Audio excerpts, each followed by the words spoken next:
저는 올해 75살 이정숙입니다. 제 이름 석자 앞에 어떤 수식어를 붙여야 할지 가끔은 몹시 헷갈릴 때가 있어요. 누군가의 어머니, 또 누군가의 할머니, 그리고 지금은 아들 내외의 집에 얹혀 사는 늙은이. 세상은 저를 그렇게 부르지만 저는 그저 제 이름으로 불리고 싶은 사람일 뿐입니다. 이 이야기는 제가 그 당연한 사실을 잊고 살다가 어떻게 제 이름과 제 인생을 되찾게 되었는지에 대한 기록이에요. 모든 것은 어느 평범한 아침, 제가 정성껏 끓인 된장찌개 한 뚝배기에서 시작되었습니다. 그날도 저는 새벽같이 눈이 떠졌습니다. 나이가 드니 잠이 줄어드는 건지 아니면 마음이 불편해 깊이 잠들지 못하는 건지 모를 일이었어요. 창밖은 아직 푸르스름한 어둠에 잠겨 있었지만 저는 더 누워 있는 것이 영 갑갑해서 조용히 몸을 일으켰습니다. 삐걱거리는 무릎을 두어 번 두드리고 1층으로 내려가니 집안 가득 서늘한 공기가 감돌고 있었지요. 아들 내외와 손주 녀석은 아직 깊은 잠에 빠져 있을 시간이었습니다. 저는 잠시 거실 소파에 앉아 고요한 집안을 둘러보았어요. 벽에 걸린 큼지막한 텔레비전, 번쩍이는 대리석 바닥, 보기에도 값비싸 보이는 소파까지 모두 제 며느리 서진미의 취향대로 꾸며진 것들이었습니다. 이 집이 원래는 제 남편과 제가 평생을 바쳐 일군 피와 땀의 결실이라는 사실을 기억하는 사람은 이제 저 하나뿐인 것 같아 가슴 한쪽이 시큰했지요. 에휴, 늙은이가 주책이지. 저는 작게 혼잣말을 하며 부엌으로 향했습니다. 쌀을 씻어 밥솥에 앉히고 냉장고를 열어 아들 김태우가 가장 좋아하는 된장찌개를 끓일 재료를 꺼냈어요. 멸치와 다시마로 진하게 국물을 내고 숭덩숭덩 썬 두부와 애호박, 구수한 집된장을 풀어 한 소끔 끓여냈습니다. 보글보글 끓어오르는 찌개 위로 다진 마늘과 청양고추, 파를 넉넉히 올리니 칼칼하면서도 구수한 냄새가 온 집안에 퍼져나갔습니다. 밑반찬으로 어제 무쳐둔 오이 무침과 멸치볶음, 계란말이까지 정갈하게 차려놓으니 제법 간사한 아침상이 완성되었어요. 이른 아침부터 분주하게 움직여 몸은 고단했지만 그래도 가족들이 맛있게 먹어줄 것을 생각하면 마음 한편이 뿌듯해지는 것이었습니다. 하지만 그 뿌듯함은 오래가지 못했어요. 7시가 조금 넘어 2층에서 며느리 진미가 하품을 하며 내려왔습니다. 실크 잠옷 차림의 며느리는 부엌 쪽을 보더니 대뜸 코를 킁킁거리며 미간을 잔뜩 찌푸렸습니다. 어머님, 아침부터 이게 무슨 냄새예요? 온 집안의 된장 냄새가 다 뱄잖아요. 머리가 다 아프네. 저는 좋은 마음으로 차린 아침상 앞에서 대뜸 타박을 들으니 서운한 마음이 훅 치밀어 올랐습니다. 하지만 지난 수년간의 경험으로 여기서 제가 맞서봤자 상황만 악화된다는 것을 잘 알고 있었지요. 저는 애써 웃으며 말했습니다. 우리 아들이 이 집 된장찌개를 제일 좋아하지 않니? 너도 아침은 밥으로 든든하게 챙겨 먹어야 몸에 좋단다. 이리 와서 한술 뜨렴. 제 말에 진미는 어이가 없다는 듯 피식 웃었습니다. 그러고는 찬장을 열어 시리얼 상자와 우유를 꺼내 들었어요. 어머님, 요즘 세상에 누가 아침부터 이렇게 거하게 밥을 차려 먹어요. 속만 더부룩하고 살만 찐다고요. 그리고 태우 씨도 어제 회식 때문에 아침 안 먹는다고 했어요. 그래도 한국 사람은 밥심으로 사는 건데 저런 밀가루 덩어리가 몸에 좋을 게 뭐 있겠니? 어머님은 꼭 그렇게 낡은 소리만 하세요. 이게 얼마나 영양소가 골고루 들어있는 건강식인데요. 제발 좀 요즘 세상이 어떻게 돌아가는지 아셨으면 좋겠어요. 진미는 보란 듯이 시리얼을 그릇에 쏟아붓고 우유를 부어 식탁 한쪽에 앉았습니다. 숟가락으로 시리얼을 떠먹는 소리만 달그락거릴 뿐 부엌에는 어색한 침묵이 흘렀습니다. 그때 아들 태우가 부스스한 얼굴로 2층에서 내려왔어요.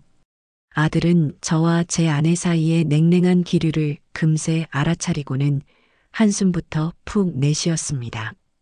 아, 엄마. 아침부터 또 왜 그래? 그 말은 명백히 저를 향한 것이었습니다. 며느리가 원인을 제공했음에도 아들은 늘 갈등을 피하고 싶어 저를 먼저 나무라곤 했지요. 내가 뭘 어쨌다고 그러니? 아침 차려준 사람한테 된장찌개 끓였네. 맛있겠다. 근데 나 오늘 진짜 속이 안 좋아서 못 먹겠어. 미안해, 엄마. 태우는 제게 미안하다고 말하면서도 제 눈을 똑바로 쳐다보지 않았습니다.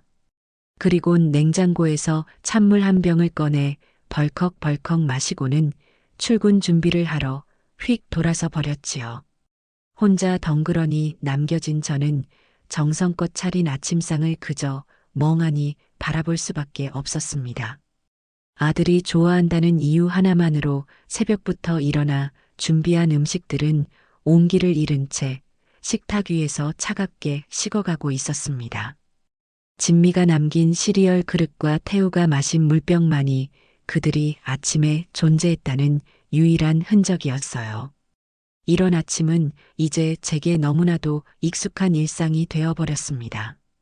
이 집은 원래 제 남편과 제가 젊은 시절부터 안 해본 일 없이 고생하며 악착같이 모은 돈으로 장만한 2층짜리 단독주택입니다. 흙먼지 날리는 공사 현장을 매일같이 찾아가 인부들에게 막걸리라도 한 사발 사다 나르며 우리 가족의 미래를 꿈꾸던 곳이었지요. 남편이 갑작스럽게 세상을 떠나고 몇 년 뒤 아들 태우의 사업이 크게 휘청거렸던 적이 있었습니다. 여기저기 빚 독촉에 시달리며 하루가 멀다 하고 술에 취해 들어오는 아들을 보니 제 마음이 찢어지는 것 같았어요.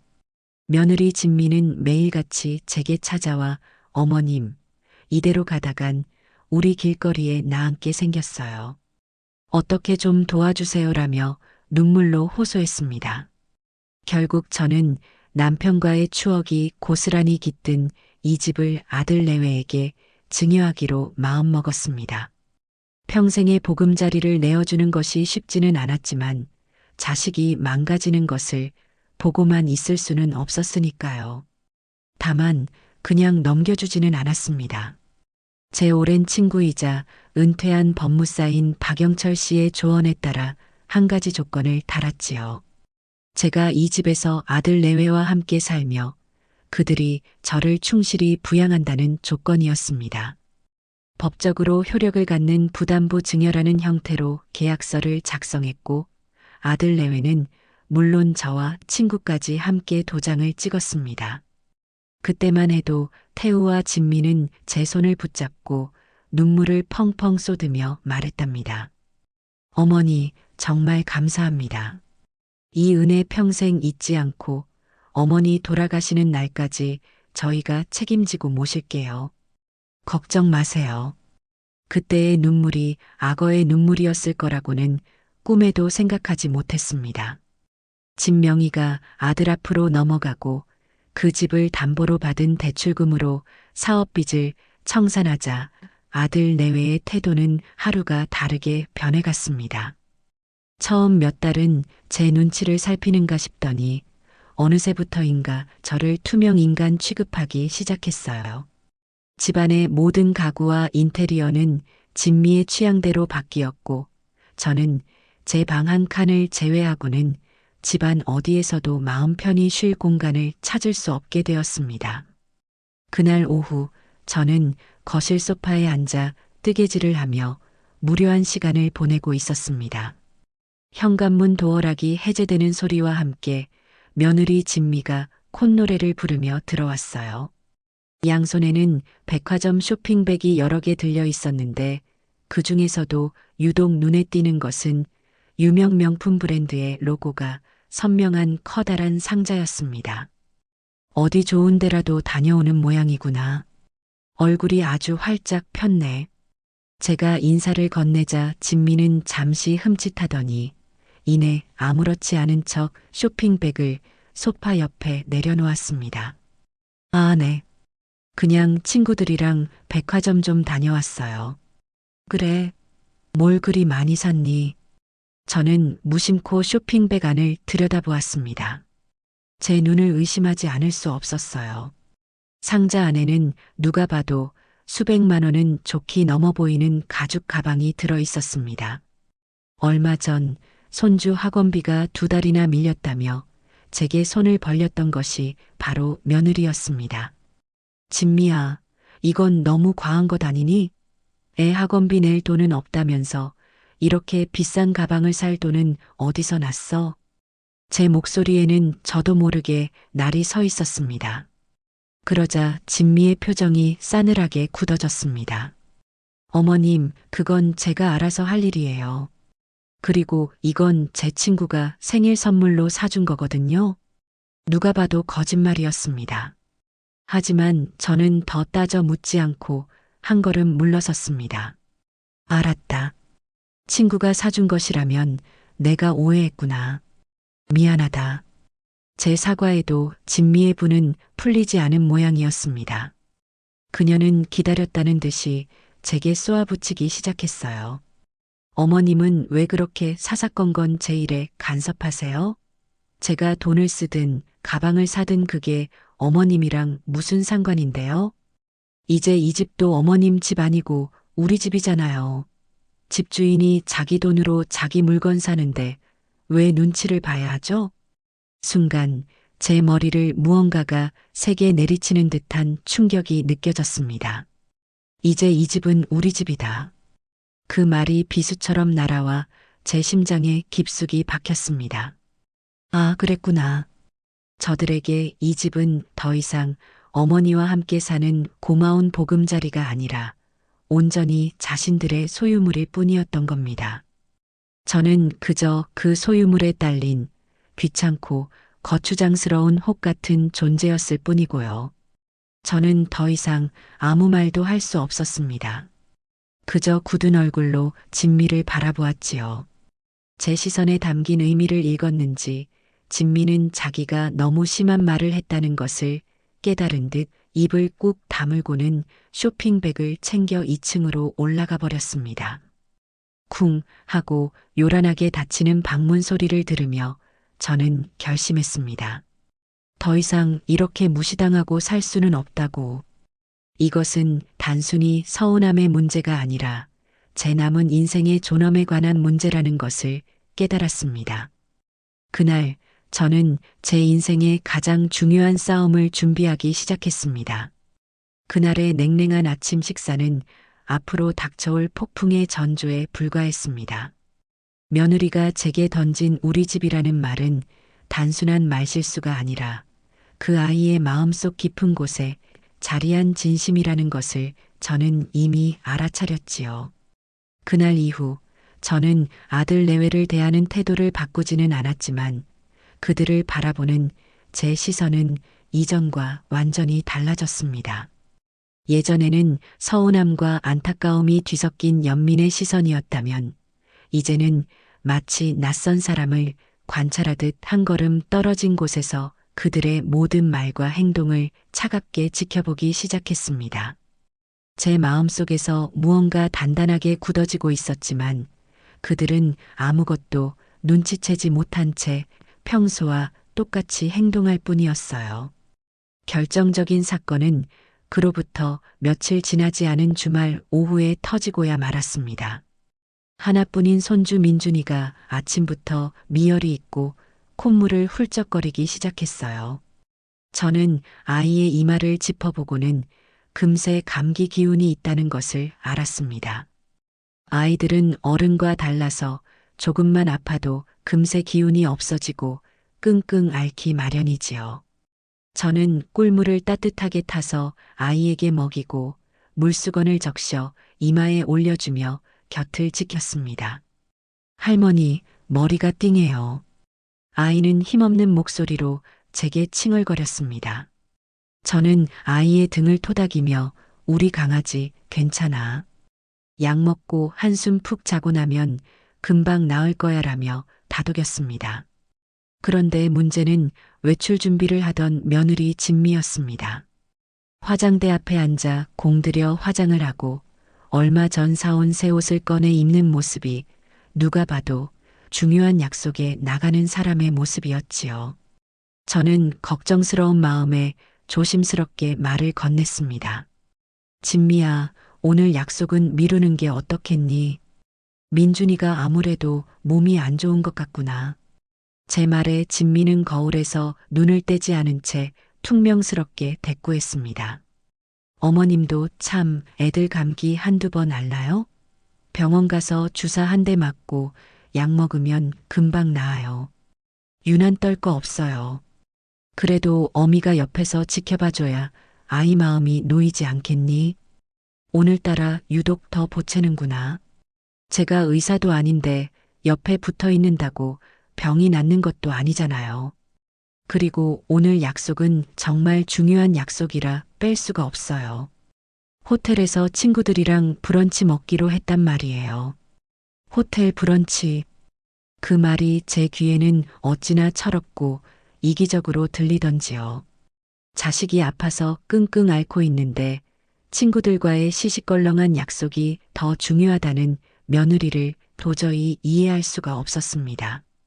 제 표정이 굳어지는 것을 보았는지 진미는 자리에서 벌떡 일어나며 목소리를 높였습니다. 어머님이 좀 봐주시면 되잖아요. 어머님은 시간 많으시잖아요. 정 걱정되시면 어머님이 애 데리고 병원 다녀오시면 되겠네요.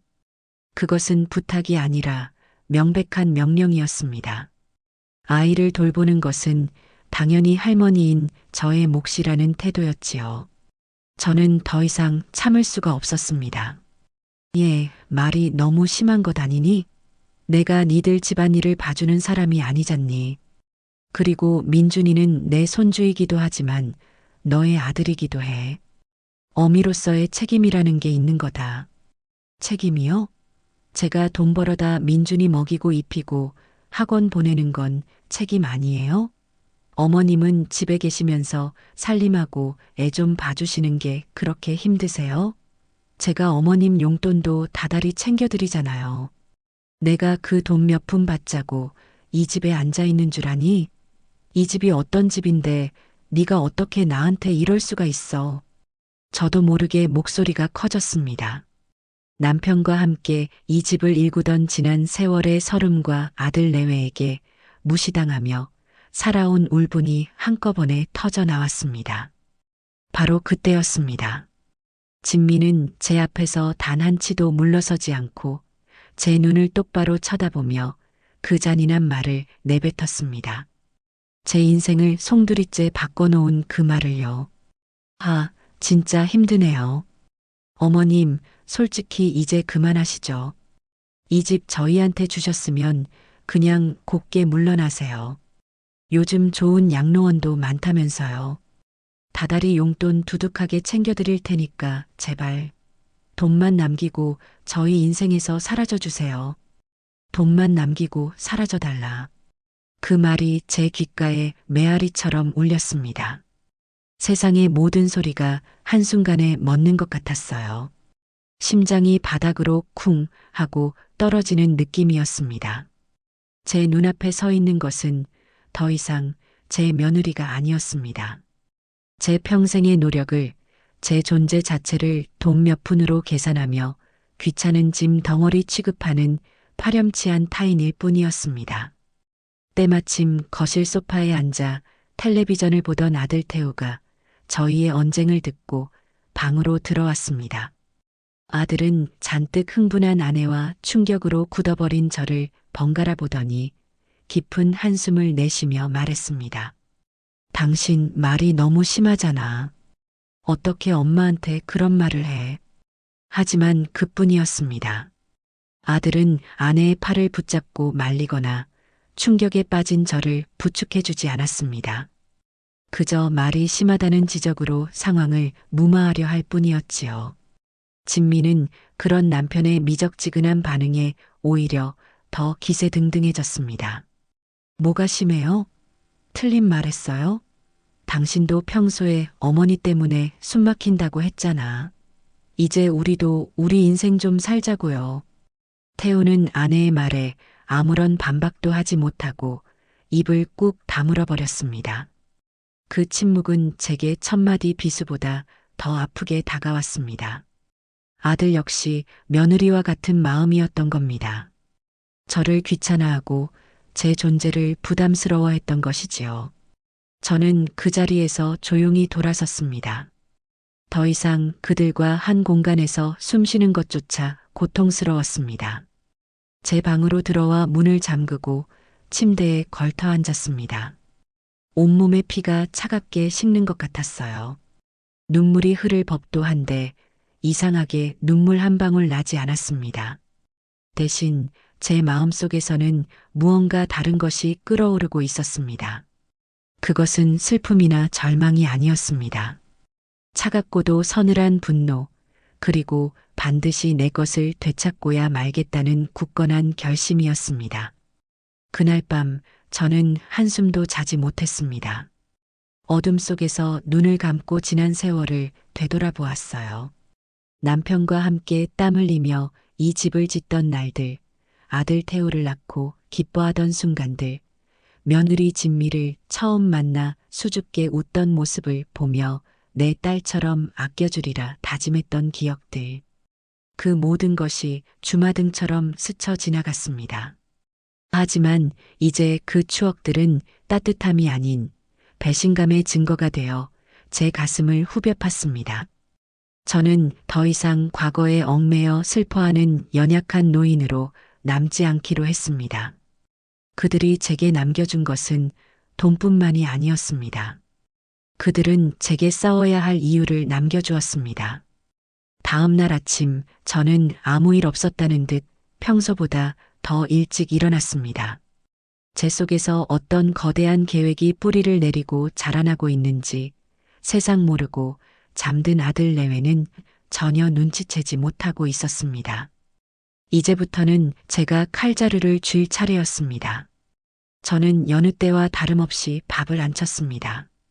하지만 그날의 아침 식사는 이전과는 다른 의미를 가지고 있었지요. 그것은 제 기나긴 싸움의 시작을 알리는 의식과도 같은 것이었습니다. 저는 일부러 더 정성껏 식사를 준비했어요. 아들 내외가 어젯밤의 일을 어떻게 생각하는지, 제게 어떤 태도를 보일지 확인하고 싶었기 때문입니다. 예상대로 아침 식탁의 분위기는 그 어느 때보다 싸늘했습니다.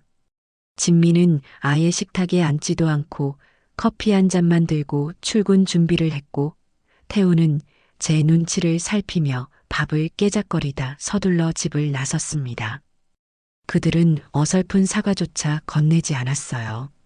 아마도 제가 충격을 받고 며칠 알아눕거나 혹은 모든 것을 체념하고 자신들의 뜻에 따라주기를 바랐을지도 모릅니다.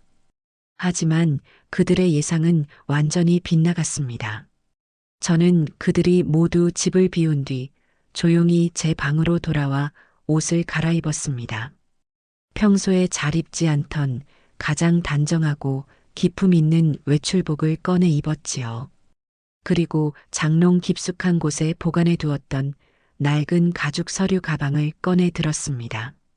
그 안에는 몇 년 전 이 집을 아들에게 증여할 때 작성했던 부담보 증여 계약서, 원본과 인감도장, 그리고 비상금으로 모아두었던 현금 뭉치가 들어 있었습니다.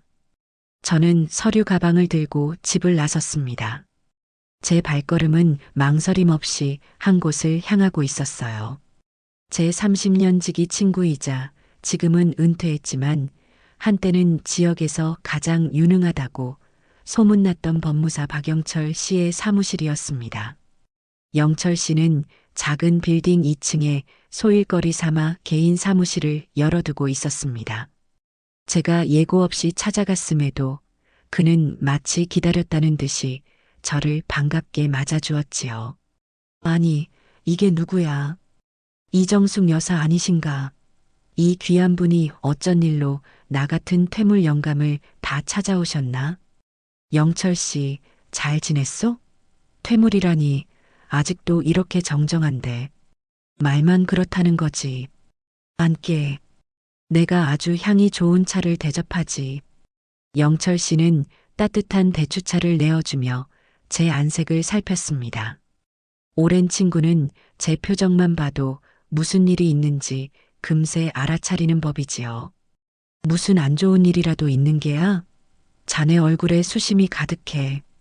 저는 말없이 서류 가방에서 부담부 증여 계약서를 꺼내 그에게 내밀었습니다. 영철 씨는 돋보기 안경을 고쳤으며 서류를 꼼꼼히 읽어 내려가기 시작했습니다. 그의 미간이 조금씩 찌푸려졌습니다. 서류를 다 읽은 그는 안경을 벗어 책상에 내려놓고는 낮은 목소리로 물었습니다. 아들 내외가 약속을 지키지 않는 모양이구만. 저는 그제야 참고 있던 모든 것을 털어놓았습니다. 지난 몇 년간 겪었던 서름과 무시, 그리고 어제 며느리가 제 가슴에 비수를 꽂았던 돈만 남기고 사라져 달라는 말까지. 제 이야기를 듣는 내내 영철 씨는 아무 말 없이 고개만 끄덕였습니다. 제 이야기가 모두 끝나자 그는 분노에 찬 목소리로 책상을 내리쳤습니다. 괘씸한 것들, 부모 은혜도 모르고 제 복을 발로 차는구만.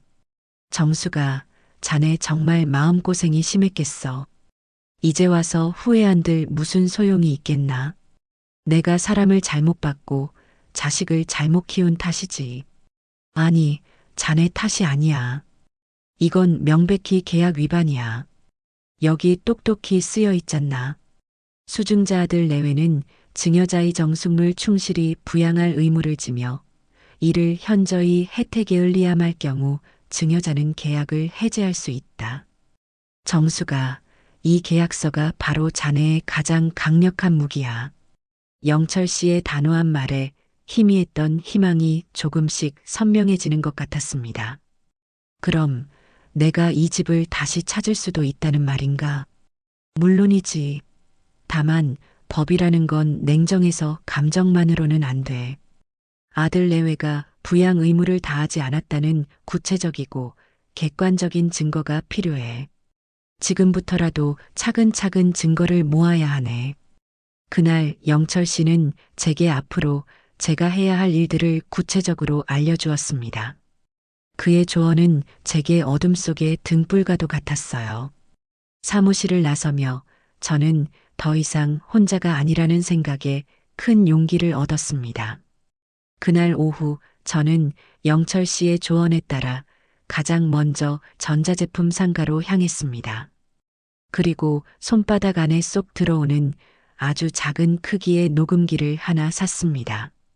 녹음기를 주머니에 넣고 집으로 돌아오니 마치 비밀 첩보원이라도 된 듯한 묘한 긴장감이 들었지요. 그날 저녁부터 저의 보이지 않는 기록은 시작되었습니다. 저녁 식사를 마친 뒤 며느리는 소파에 누워 텔레비전을 보며 제게 말했습니다. 어머님, 설거지 좀 부탁해요. 저 오늘 너무 피곤해서 손가락 하나 까딱하기 싫으네요. 평소 같았으면 알았다 하고 군말 없이 부엌으로 향했겠지만 그날은 달랐습니다. 제 주머니 속에서는 작은 녹음기가 그녀의 목소리를 고스란히 담고 있었지요. 저는 일부러 나지막이 말했습니다. 나도 오늘 하루 종일 민준이 돌보느라 허리가 끊어질 것 같구나. 설거지는 내일 아침에 하면 안 되겠니? 어머님은 정말 너무하세요. 제가 돈 버느라 밖에서 얼마나 고생하는지 아세요? 집에 계시는 분이 그 정도도 못 해주세요? 진미의 날카로운 목소리가 녹음기에 차곡차곡 쌓여갔습니다. 아들 태우는 옆에서 그 대화를 모두 듣고 있었지만 아내를 말리거나 제 편을 들어주지 않고 못 들은 척 텔레비전 채널만 돌리고 있었습니다. 그 모든 것이 증거가 되었습니다. 녹음과 함께 저는 작은 수첩을 하나 마련해 그날 있었던 일들을 기록하기 시작했습니다. 몇 월 며칠 며느리는 아픈 손주를 내팽개치고 친구와 호텔 약속에 감. 몇 월 며칠 아들은 내가 혈압약이 떨어졌다고 말했음에도 병원에 데려다 주지 않음. 몇 월 며칠 며느리는 내가 먹고 싶다고 한 갈비찜은 해주지 않고 자신들만 배달 음식을 시켜 먹음. 사소해 보이는 일상들이었지만 수첩에 기록되자 그것들은 아들 내외의 부양 의무 위반을 증명하는 날카로운 증거가 되어갔습니다. 증거 수집과 함께 저는 마지막으로 그들의 본심을 떠보기 위한 작은 연극을 시작했습니다. 일부러 기침을 더 심하게 하고 다리가 아프다며 집안에서도 지팡이를 짚고 다니기 시작했지요. 무릎이 쑤신다. 허리가 아프다. 소화가 안 된다며 아프다는 말을 입에 달고 살았습니다. 제가 정말로 걱정되어 병원에 가자고 할지 아니면 귀찮아할지 그들의 반응을 보고 싶었습니다. 결과는 제 예상보다 훨씬 더 비참했습니다. 진미는 제 기침 소리가 들릴 때마다 노골적으로 인상을 쓰며 말했습니다. 어머님, 제발 병원에 좀 가보세요. 옆에서 듣는 사람 신경 쓰여서 미치겠네. 병원비는 제가 내드릴게요. 그 말에는 저를 걱정하는 마음은 단 1g도 담겨 있지 않았습니다. 그저 자신의 귀에 거슬리는 소리를 없애고 싶다는 짜증뿐이었지요. 아들 태우는 한술 더 떴습니다. 엄마, 자꾸 아프다고 하지 마. 그런 말 들으면 나까지 힘 빠져. 그냥 방에 들어가서 푹 쉬세요. 자식이 아픈 어미를 걱정하는 것이 아니라 오히려 자신의 기운이 빠진다며 저를 방에 가두려 했습니다. 저는 그들의 반응을 보며 헛웃음이 나왔습니다. 그래, 이 정도일 줄은 알았지만 막상 확인하고 나니 마음 한구석이 서늘하게 아려왔습니다. 하지만 이제 더 이상 상처받지 않았어요. 그들의 냉담한 말과 행동은 제 결심을 더욱 단단하게 만드는 땔감이 될 뿐이었습니다. 저는 제 방으로 돌아와 수첩에 오늘의 일을 꼼꼼히 기록했습니다. 몇 월 며칠 아프다는 핑계를 대보았으나 아들 내외는 병원에 데려갈 생각은 하지 않고 오히려 귀찮아하며 짜증을 냄. 제 손에 들린 펜이 그 어느 때보다 무겁게 느껴지는 밤이었습니다. 그렇게 보이지 않는 증거들을 수집하며 몇 주가 흘렀습니다. 제 주머니 속 녹음기와 제 방 서랍 속 비밀 수첩은 나날이 두꺼워져 갔지요. 아들 내외는 제가 뒤에서 어떤 칼을 갈고 있는지 전혀 상상도 못한 채 저를 점점 더 없는 사람 취급하기 시작했습니다.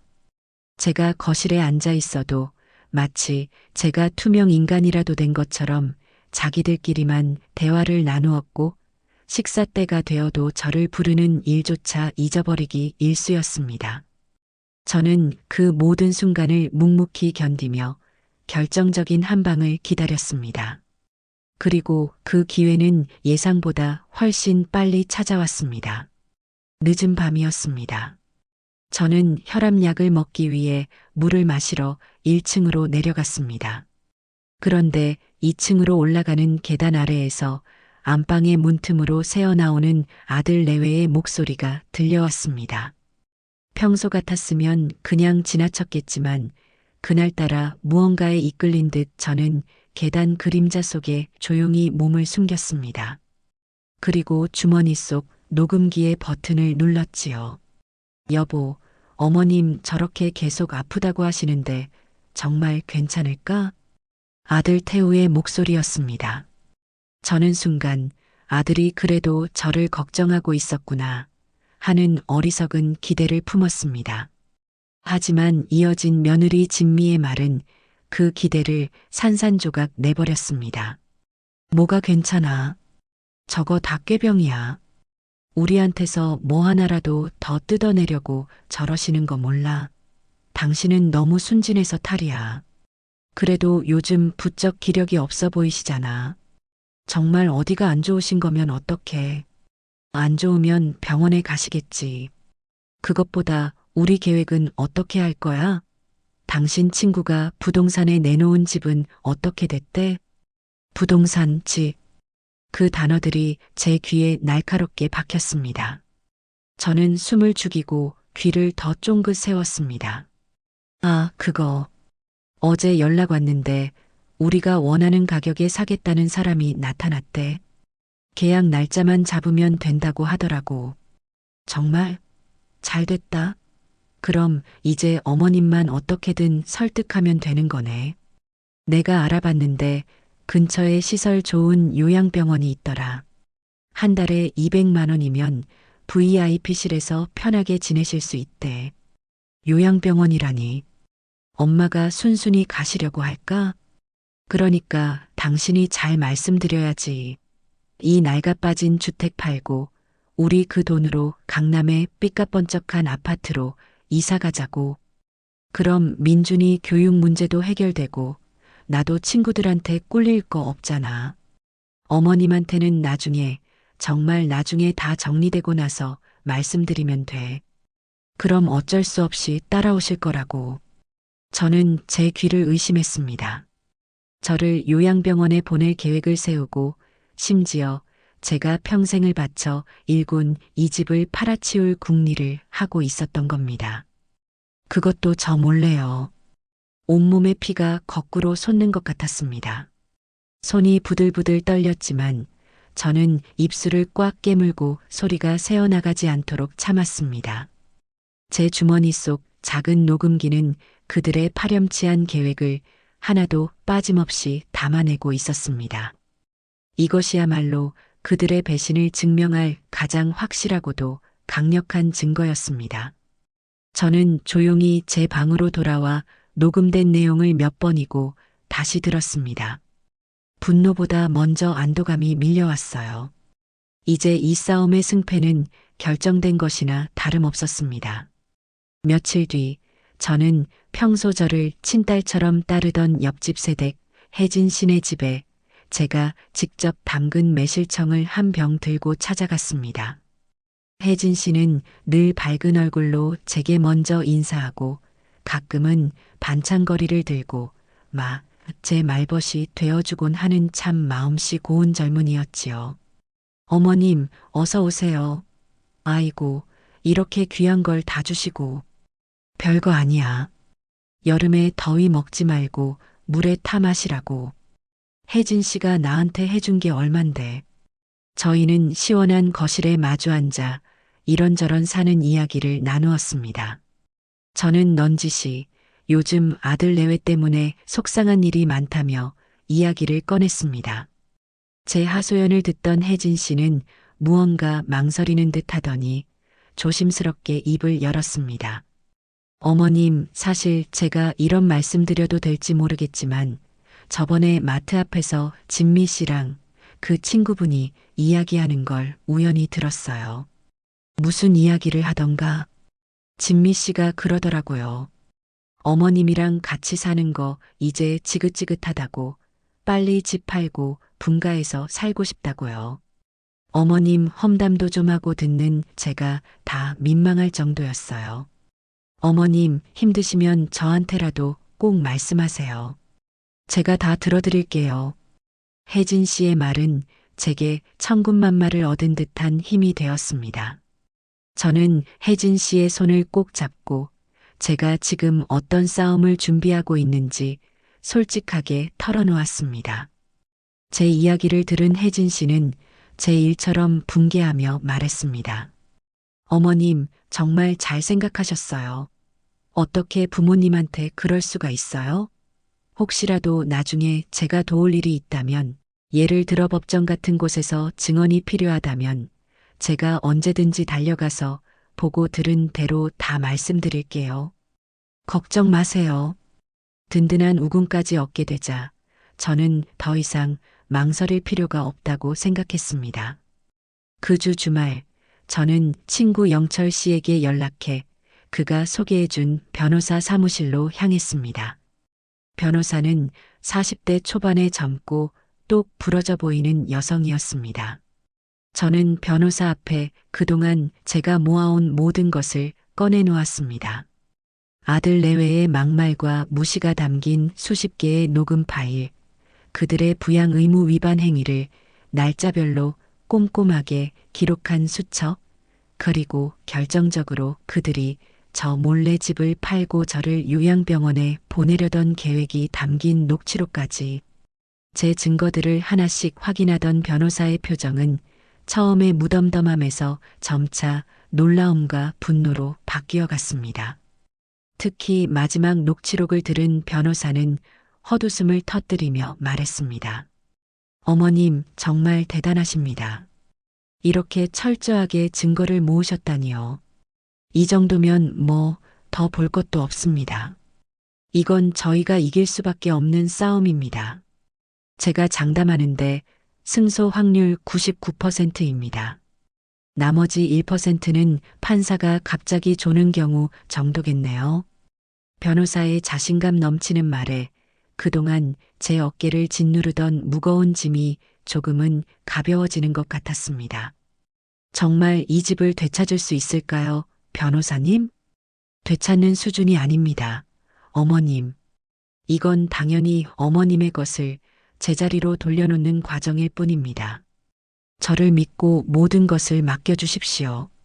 이제 곧 어머님을 무시했던 그들에게 아주 서늘한 경고장이 날아갈 겁니다. 저는 변호사에게 모든 소송 절차를 위임하고 사무실을 나왔습니다. 하늘은 유난히 맑고 푸르렀습니다. 이제 주사위는 던져졌습니다. 길고 지루한 싸움이 되겠지만 저는 두렵지 않았습니다. 제 인생의 주도권을 되찾기 위한 이 싸움에서 저는 반드시 승리할 것이기 때문입니다. 변호사 사무실을 나선 이후 제 일상은 겉보기에는 아무런 변화가 없었습니다. 저는 여전히 새벽에 일어나 밥을 하고 청소를 하고 손주 녀석의 간식을 챙겼지요. 하지만 제 마음가짐은 이전과 완전히 달라져 있었습니다. 예전에는 아들 내외의 눈치를 보며 하루하루를 견뎌냈다면 이제는 마치 연극 무대의 선 배우처럼 제 역할을 태연하게 연기하고 있었습니다. 제 마음속 깊은 곳에서는 거대한 폭풍이 휘몰아치고 있었지만 제 얼굴은 더없이 평온한 호수와 같았어요. 아들 내외는 그런 제 변화를 전혀 눈치채지 못했습니다. 오히려 제가 모든 것을 체념하고 자신들의 뜻에 순응하기로 마음먹었다고 착각하는 듯 보였습니다. 저의 침묵을 동의로 해석한 것이지요. 그들은 이제 제 앞에서도 거리낌 없이 자기들끼리만 외식을 하러 나갔고 주말이면 저를 집에 혼자 남겨둔 채 여행 계획을 세우기 바빴습니다. 저는 그 모든 것을 묵묵히 지켜보며 변호사가 말한 서늘한 경고장이 도착할 날만을 손꼽아 기다렸습니다. 그리고 마침내 그날이 왔습니다. 유난히 저녁 노을이 붉게 타오르던 금요일 저녁이었어요. 그날은 모처럼 아들 내외와 저 세 식구가 저녁 식탁에 마주 앉았습니다. 며느리 진미가 다니는 회사에서 보너스가 나왔다며 기분이 좋았는지 평소에는 잘 시키지도 않던 모둠회를 배달시켰기 때문입니다. 식탁 위에는 싱싱한 회와 매운탕이 먹음직스럽게 차려져 있었지만 분위기는 여전히 어색하고 서먹했습니다.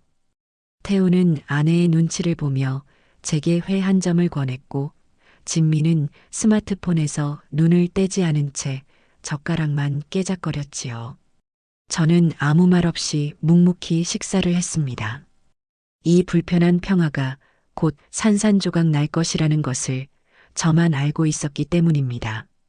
한창 식사가 진행되던 그때였습니다. 띵동 마이너스 하는 소리와 함께 현관 초인종이 울렸습니다. 누구세요? 저희 뭐 시킨 거 없는데요. 진미가 짜증 섞인 목소리로 인터폰에 대고 물었지만 상대방은 우체부라고만 답했습니다. 태우가 의아한 표정으로 현관문을 열고 나가더니 잠시 후 네모난 등기우편 봉투를 하나 들고 들어왔습니다. 등기? 누구한테 온 거지? 태우는 봉투를 이리저리 뒤집어 보며 중얼거렸습니다. 발신일란에는 제가 선임한 법무법인의 이름이 선명하게 찍혀 있었지만 아들은 그것이 무엇을 의미하는지 전혀 알지 못했습니다. 법무법인? 여보, 당신 뭐 소송 같은 거 할 일 있어? 진미가 날카롭게 물었지만 태우는 어깨를 으쓱하며 봉투를 뜯었습니다. 그 순간 저는 조용히 찻잔을 내려놓고 아들의 얼굴을 주시했습니다. 제 심장이 평소보다 조금 더 빨리 뛰는 것이 느껴졌어요. 봉투 안에서 나온 서류를 펼쳐 읽어내려가던 아들의 얼굴이 점차 굳어지기 시작했습니다. 처음에는 의아함으로, 다음에는 당혹감으로, 그리고 마지막에는 새하얀 질석처럼 하얗게 질려갔습니다. 아들의 손이 미세하게 떨리는 것이 보였습니다. 여보, 왜 그래?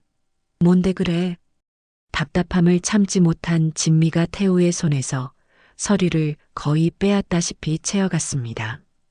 그리고 그녀 역시 서류의 제목을 읽는 순간 얼굴에서 핏기가 싹 가셨습니다.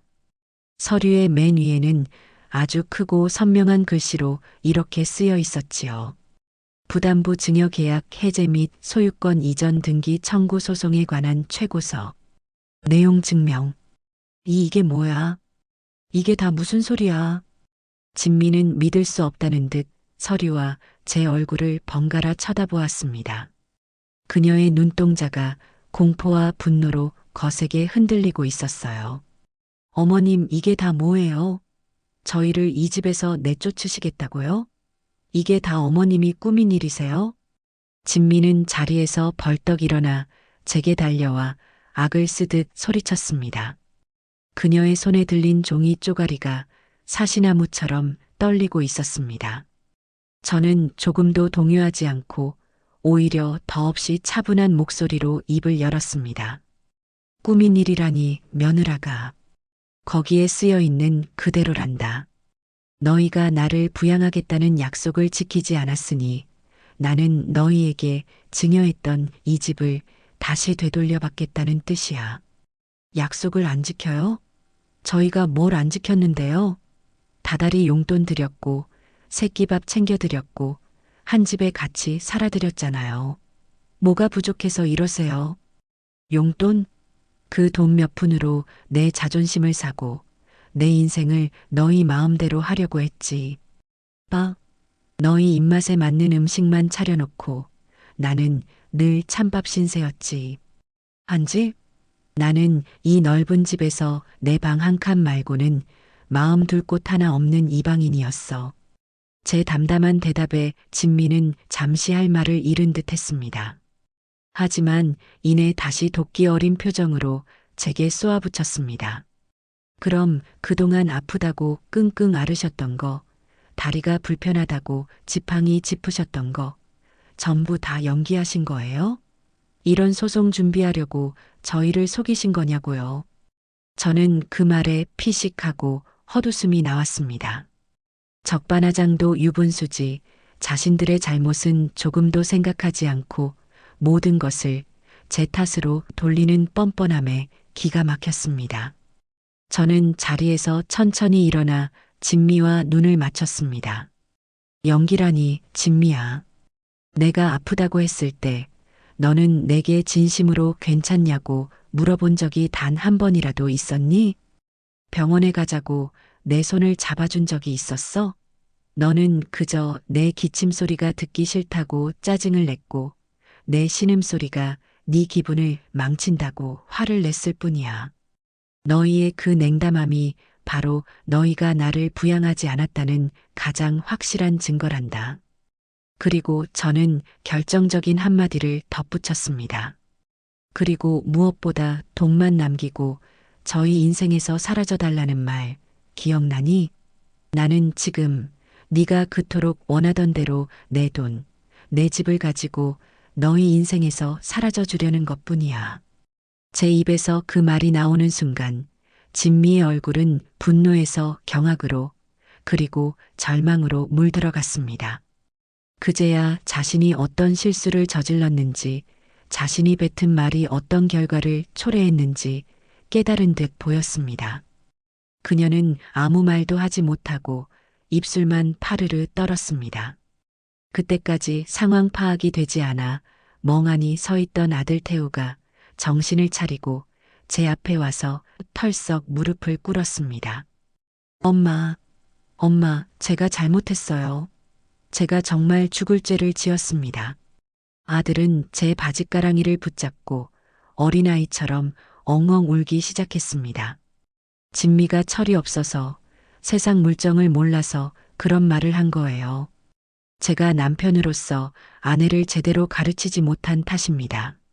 제가 아들로서 어머니 마음을 헤아리지 못한 죄입니다. 엄마, 제발 소송만은 거두어 주세요. 네. 한 번만, 딱 한 번만 용서해 주세요, 엄마.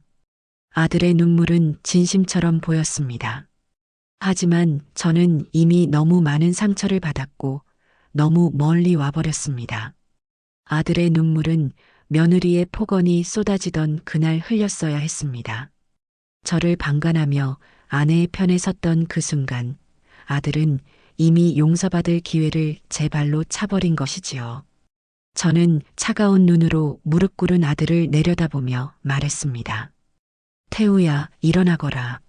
남자가 함부로 무릎을 꿇는 게 아니다. 엄마, 이제 와서 그런 말이 무슨 소용이 있겠니? 너희에게는 수많은 기회가 있었어. 내가 아프다고 했을 때, 내가 서운함을 내비쳤을 때, 진미가 내 가슴에 못을 박는 말을 했을 때, 너는 그 모든 순간에 침묵하거나 혹은 아내의 편에 섰지. 너의 그 침묵이 나를 여기까지 오게 만든 거란다. 저는 아들의 손을 뿌리치고 망연자실한 표정으로 서 있는 아들 내외를 향해 마지막 통보를 했습니다. 더 이상 감정 싸움은 하고 싶지 않구나. 이제부터는 변호사를 통해서 이야기하렴. 모든 것은 법대로 하자꾸나. 제 단호한 태도에 아들 내외는 완전히 얼어붙었습니다. 거실에는 아들의 흐느낌과 진미의 거친 숨소리만이 가득했습니다. 저는 더 이상 그들을 보지 않고 조용히 제 방으로 들어와 문을 잠갔습니다. 문 밖에서 저를 부르는 아들의 애절한 목소리가 들려왔지만 저는 돌아보지 않았습니다. 이제 막 길고 긴 싸움의 일막이 끝났을 뿐이었습니다. 제가 내용 증명을 보내고 법대로 하겠다고 선언한 그날 밤 이후 저희 집은 그야말로 얼음장같이 차가운 전쟁터로 변했습니다. 이전의 냉랭함과는 차원이 다른 서로를 향한 날 선 증오와 원망이 집안 구석구석을 채웠지요. 저는 제 방에서 웬만해서는 나가지 않았습니다. 식사도 방 안에서 혼자 해결하며 그들과의 마주침을 최대한 피했습니다. 하지만 방문을 굳게 닫아 걸어도 2층에서 벌어지는 그들의 격렬한 싸움 소리까지는 막을 수가 없었습니다. 다 당신 때문이야. 당신이 어머니한테 그따위로 말하지만 않았어도 이 지경까지는 안 왔을 거 아니야. 뭐, 나 때문이라고? 지금 그게 할 소리야? 당신은 뭐 했는데?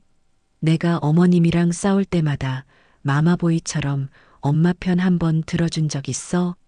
당신이 중간에서 남편 노릇만 제대로 했어도 일이 이렇게 꼬이지는 않았어. 뭐? 마마보이? 야, 서진미. 너 말 다 했어? 내가 누구 때문에 이 고생을 했는데. 당신 명품백 사주고 당신 친구들한테 잘난 척하게 해주려고 내가 밖에서 얼마나 비굴하게 살았는지 알아. 그래서 그게 다 내 잘못이라는 거야? 당신이 무능해서 사업 말아먹은 걸 왜 나한테 뒤집어 씌워? 어머님 집이라도 없었으면 우린 진작에 길바닥에 나앉았어. 이 인간아. 쿵, 쾅 하는 소리와 함께 무언가 부서지는 소리가 들려왔습니다. 아마 태우가 화를 참지 못하고 물건을 집어 던진 모양이었습니다. 그들의 싸움은 밤낮을 가리지 않고 계속되었습니다. 서로에게 책임을 떠넘기고 과거의 잘못들을 들추어내며 서로의 가슴에 생채기를 냈지요. 그들이 그토록 지키고 싶어 했던 우리 집이라는 울타리는 역설적이게도 그들을 가두는 감옥이 되어 서로를 좀먹게 만들고 있었습니다. 저는 그들의 싸움 소리를 들으며 씁쓸한 미소를 지었습니다. 저를 몰아내고 차지하려 했던 그들의 행복이 얼마나 허상 위에 세워진 모래성이었는지 이제야 깨닫고 있는 것이지요. 며칠 뒤 한바탕 폭풍이 휩쓸고 지나간 것처럼 조용해진 어느 날 오후였습니다. 누군가 제 방문을 조심스럽게 노크했습니다. 어머님, 저 진미예요. 잠깐 들어가도 될까요? 며느리의 목소리였습니다. 저는 잠시 망설이다가 들어오라고 말했습니다. 문을 열고 들어온 진미의 모습은 며칠 전과는 사뭇 달랐습니다. 늘 짙었던 화장은 지워져 있었고 얼굴은 반쪽이 되어 푸석푸석했습니다.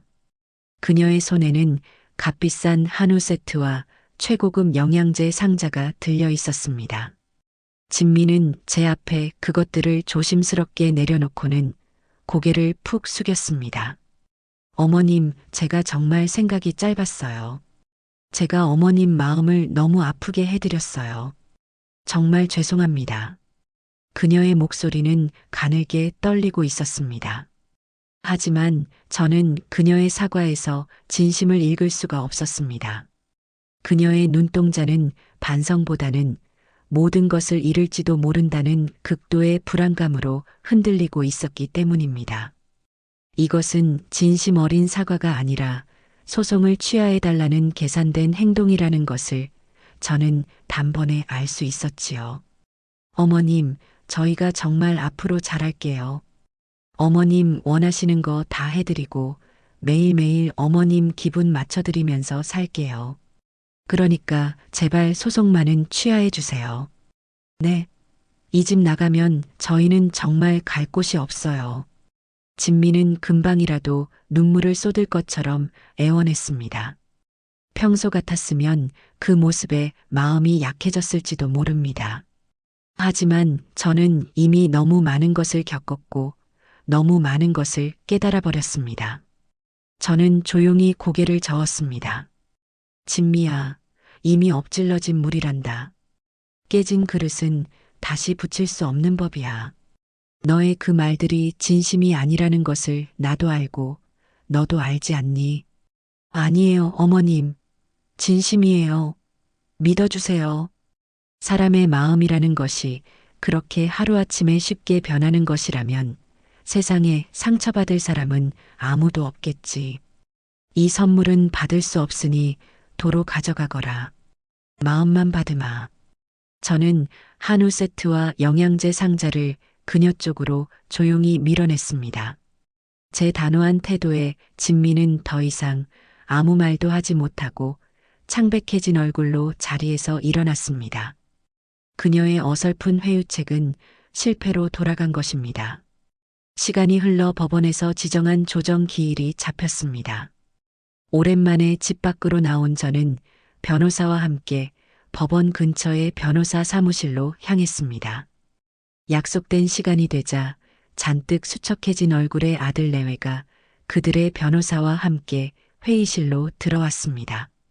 저와 눈이 마주친 태우는 고개를 푹 숙였고 진미는 여전히 저를 원망스러운 눈빛으로 쳐다보았습니다. 조정은 양측 변호사의 대화로 시작되었습니다. 상대편 변호사는 이번 일이 가족 간의 사소한 감정 싸움에서 비롯된 것이며 아들 내외가 어머님을 부양할 의지가 충분히 있으니 원만하게 합의할 것을 제안했습니다. 하지만 제 변호사는 코웃음을 치며 준비해 온 서류 뭉치를 테이블 위에 펼쳐놓았습니다. 사소한 감정 싸움이라고 하셨습니까? 그럼 이것들은 어떻게 설명하시겠습니까? 제 변호사는 제가 그동안 모아온 증거들을 하나씩 아주 천천히 제시하기 시작했습니다. 진미가 제게 퍼부었던 막말이 담긴 녹음 파일이 재생되자 회의실 안의 공기가 차갑게 얼어붙었습니다. 어머님은 왜 그렇게 사사건건 제 일에 간섭하세요? 이제 이 집도 어머님 집 아니고 우리 집이잖아요. 다달이 용돈 두둑하게 챙겨드릴 테니까 제발 돈만 남기고 저희 인생에서 사라져 주세요. 자신의 목소리가 스피커를 통해 흘러나오자 진미의 얼굴은 하얗다 못해 파랗게 질려갔습니다. 상대편 변호사의 얼굴도 당혹감으로 굳어졌습니다. 하지만 이것은 시작에 불과했습니다. 제 변호사는 제가 꼼꼼하게 기록한 수첩의 내용, 즉, 그들이 제 식사를 챙겨주지 않은 날짜, 제가 아플 때 병원에 데려다 주지 않은 기록들, 그리고 옆집 세댁혜진 씨가 써준 사실확인서까지 차례로 공개했습니다. 그리고 마지막 결정적인 증거가 공개되었습니다. 마지막으로 피고인들이 원고인 이정숙 어머님 몰래 이 집을 처분하고 어머님을 요양병원에 보내려 했던 계획이 담긴 녹취록입니다. 한번 들어보시죠.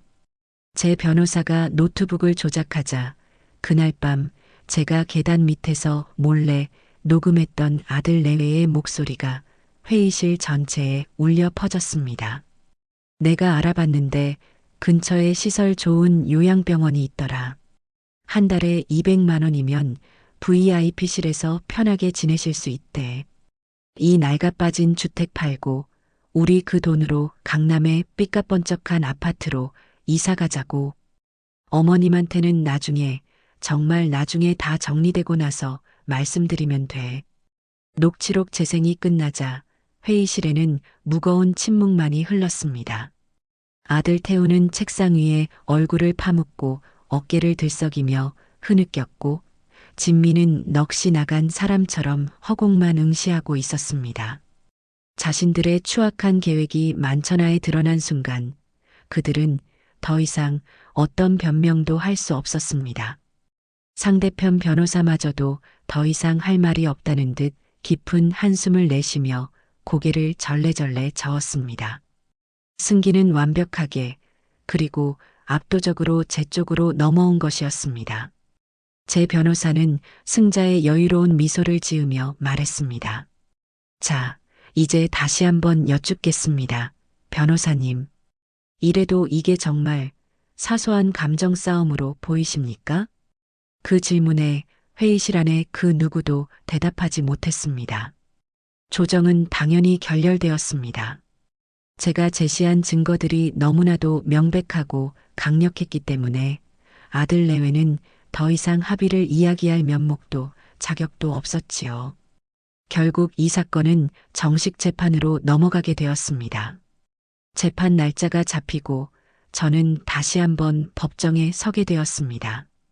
텔레비전 드라마에서나 보던 높고 엄숙한 판사석과 검은 법복을 입은 판사님의 모습을 보니 저도 모르게 긴장이 되었습니다. 제 옆에는 든든한 변호사가 앉아 있었고 반대편에는 고개를 푹 숙인 채 바닥만 내려다보고 있는 아들 내외가 앉아 있었습니다.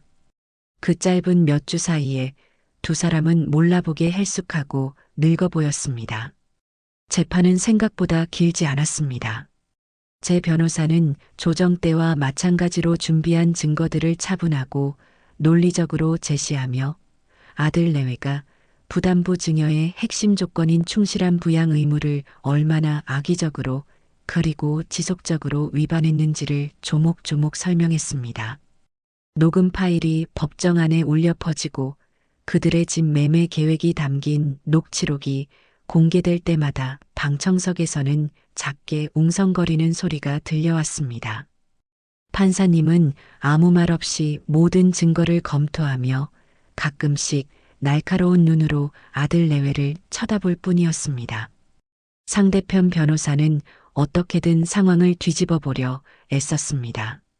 아들 내외가 젊은 시절에 치기 어린 마음에 실언을 한 것일 뿐 실제로는 어머님을 극진히 모시려 노력했다거나 이번 일을 계기로 깊이 반성하고 있다며 감정에 호소하는 전략을 펼쳤지요. 하지만 이미 구체적인 증거들 앞에서 그러한 변명은 아무런 힘을 발휘하지 못했습니다. 판사님은 마지막으로 아들 내외에게 발언할 기회를 주었습니다. 마이크 앞에 선 아들 태우는 눈물만 뚝뚝 흘리며 죄송합니다. 제가 다 잘못했습니다라는 말만 반복했고 며느리 진미는 끝내 아무 말도 하지 못했습니다. 모든 변론이 끝나고 드디어 판결의 시간이 다가왔습니다. 판사님은 잠시 서류를 정리하더니 낮지만 힘 있는 목소리로 판결문을 읽어 내려가기 시작했습니다. 법정 안의 모든 사람들이 숨을 죽이고 그의 입에 집중했습니다. 이에 주문을 선고한다. 피고 김태우, 서진미는 증여자인 원고, 이정숙에 대한 부양 의무를 현저히 해태하였음이 인정된다. 이는 증여계약의 중대한 위반에 해당하므로 원고와 피고 사이에 체결된 부담보 증여계약은 이를 해제한다. 따라서 피고 김태우는 원고 이정숙에게 별지 목록 기재 부동산에 관하여 소유권 이전 등기 절차를 이행하라. 소송 비용은 모두 피고가 부담한다. 땅, 땅, 땅. 판사봉이 3번 내리쳐지는 소리가 법정 안에 장엄하게 울려 퍼졌습니다. 그 순간 제 눈에서 뜨거운 눈물이 왈칵 쏟아졌습니다. 길고 길었던 싸움이 드디어 끝이 난 것입니다. 저는 제 옆에 앉은 변호사의 손을 꼭 잡았습니다. 변호사는 제게 따뜻한 미소를 지어 보이며 고생하셨습니다. 어머님. 정의가 승리한 겁니다라고 말해 주었습니다. 저는 고개를 끄덕이며 저 멀리 피고인석에 주저앉아 오열하는 아들과 넋이 나간 채 허공을 응시하는 며느리의 모습을 멍하니 바라보았습니다. 통쾌함보다는 알 수 없는 깊은 허무함과 슬픔이 파도처럼 밀려왔습니다. 판결 후 아들 내외는 항소를 포기하고 순순히 집을 비워주기로 했습니다. 이삿짐 센터 트럭이 집 앞에 도착하고 그들의 살림살이가 하나둘씩 밖으로 실려 나가는 모습을 저는 제 방 창문을 통해 조용히 지켜보았습니다. 진미가 아끼던 화려한 소파, 태우가 큰맘 먹고 샀다던 큼지막한 텔레비전, 그리고 손주 민준이의 책상과 장난감들. 그 모든 것들이 마치 주인을 잃은 유품처럼 허망하게 트럭 위로 옮겨졌습니다. 모든 짐을 다 싣고 마지막으로 아들 내외가 집을 나설 시간이 되었습니다. 태우와 진미는 제 방문 앞에 서서 한참을 망설이다 결국 아무 말도 하지 못하고 돌아섰습니다. 그들의 뒷모습이 현관 밖으로 사라지는 순간 저는 저도 모르게 눈을 감았습니다. 그들이 떠나고 난 뒤 저는 텅 비어버린 2층으로 천천히 올라가 보았습니다. 얼마 전까지만 해도 그들의 웃음소리와 다툼소리로 가득했던 공간은 이제 낯선 침묵만이 감돌고 있었습니다. 가구들이 빠져나간 자리에는 먼지 쌓인 자국만이 선명하게 남아 이곳에 누군가 살았었다는 흔적을 보여주고 있었지요. 저는 텅 빈 안방을 둘러보고 손주의 방에 들어가 아직 남아있는 희미한 아이의 채취를 맡아보았습니다. 시원섭섭하다는 말로는 다 표현할 수 없는 복잡한 감정이 가슴을 채웠습니다. 하지만 저는 후회하지 않았습니다. 이것은 복수가 아니었습니다. 제 남은 인생의 존엄을 지키기 위한, 그리고 잘못된 것을 바로잡기 위한 어쩔 수 없는 선택이었으니까요. 그날 저는 곧장 사람을 불러 현관 도어락의 비밀번호를 바꾸었습니다. B- 소리와 함께 새로운 번호가 입력되는 순간 저는 비로소 이 집의 온전한 주인이 되었음을 실감했습니다. 다음 날 아침 저는 아주 오랜만에 깊고 편안한 잠을 자고 일어났습니다. 창문으로 쏟아져 들어오는 아침 햇살이 유난히 따스하게 느껴졌어요. 집안은 그 어느 때보다 고요했습니다. 누구의 눈치를 볼 필요도, 누구의 기분을 살필 필요도 없었습니다. 저는 부엌으로 내려가 제가 가장 좋아하는 나물 반찬 몇 가지에 구수한 된장찌개를 보글보글 끓였습니다. 그리고 갓 지은 따끈한 밥과 함께 천천히 아침 식사를 했습니다. 입안 가득 퍼지는 된장찌개의 맛이 어찌나 달고 맛있던지요. 밥을 먹다 말고 저는 또다시 눈물을 핑 돌았습니다. 하지만 그것은 어제 법정에서 흘렸던 슬픔의 눈물과는 다른 따뜻하고도 벅찬 눈물이었습니다. 제 인생의 주도권을, 제 집을, 그리고 제 평화로운 아침을 되찾은 것에 대한 감사와 안도의 눈물이었습니다. 이제부터가 제2의 인생의 진짜 시작이었습니다. 아들 내외가 떠나간 집은 놀라울 정도로 고요했습니다. 처음 며칠 동안 저는 해방감에 취해 지냈습니다. 아침에 일어나 누구의 눈치도 보지 않고 제가 먹고 싶은 음식을 만들어 먹고, 낮에는 거실 소파에 누워 오랫동안 보지 못했던 드라마를 마음껏 보았지요. 저녁이면 친한 노인정 친구들을 집으로 초대해 조촐한 다과를 즐기기도 했습니다. 친구들은 하나같이 제 용기와 결단력에 칭찬을 아끼지 않았고, 제 속이 다 후련하다며 등을 두드려 주었습니다. 제 인생에서 그토록 평화롭고 자유로운 시간이 있었나 싶을 정도였어요. 하지만 사람의 마음이란 참으로 간사한 것이더군요.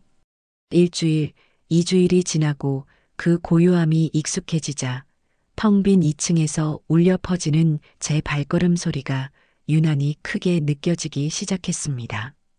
밤이 깊어지면 집안을 감싸는 정막이 때로는 외로움이라는 이름으로 제 어깨를 짓누르기도 했습니다.